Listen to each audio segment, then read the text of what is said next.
আজকে আপনাদেরকে নিয়ে যাব কল্পনার জগৎ থেকেও সুন্দর কোনো একটি জায়গাতে। আর হ্যাঁ, এটি কিন্তু আমাদের বাংলাদেশের শ্রীমঙ্গলে।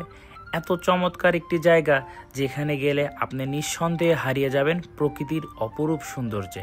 আমরা সকাল সকাল ঘুম থেকে উঠে যাই বিকজ শীতের সকালটা দেখব বলে। আর আজকে আমাদের শ্রীমঙ্গল ডে 1।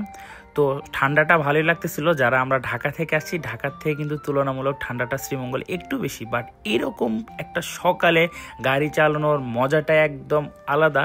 মনে হয় যে একদম প্রকৃতির মাঝে হারিয়ে গিয়েছি এক মুহূর্তের জন্য। এত চমৎকার একটা ওয়েদার, আর সেদিনের সকালটা ছিল আরও চমৎকার, খুব ভালো লাগতেছিল। পরে আমরা একটা জায়গায় দাঁড়াই, এখানে দাঁড়ানোর পর কিছু ফটো সেশন করি, কিছু সুন্দর সুন্দর মুহূর্ত ক্রিয়েট করি। শ্রীমঙ্গলের কুয়াশাটা যে এত বেশি ছিল যে একদম বৃষ্টির মতো কুয়াশা পড়তেছিল, যে আমার হুইপার দিয়ে গ্লাস একদম পরিষ্কার করতে হচ্ছিল।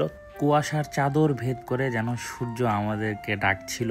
এত চমৎকার লাগতেছিল সেদিনের সকালটা, এটা আপনাদেরকে ভাষায় প্রকাশ করতে পারবো না। কুয়াশা যখন আস্তে আস্তে কেটে যাচ্ছিল তখন চা বাগানগুলো আরও সুন্দর লাগতেছিল।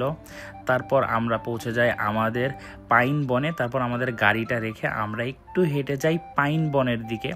বাট গাইস, আমি এটা বলতে পারি যে আমি কাশ্মীর যাইনি, কিন্তু আমি শ্রীমঙ্গল গিয়েছি। আমার কাছে কাশ্মীরের থেকে কোনো অংশে এটা কম মনে হয় নাই, দার্জিলিংয়ের থেকে কোনো অংশে কম মনে হয় নাই।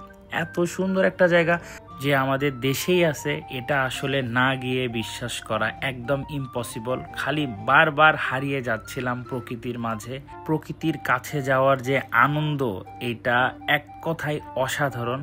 আর এই পাইন বনের লোকেশনটা হলো ফিনলে টি স্টেটের ভিতর দিয়ে ঢুকতে হবে, এবং আপনারা লোকাল যে মানুষগুলো আছে তাদের সঙ্গে জিজ্ঞেস করলেই জায়গাটার লোকেশনটা পেয়ে যাবেন।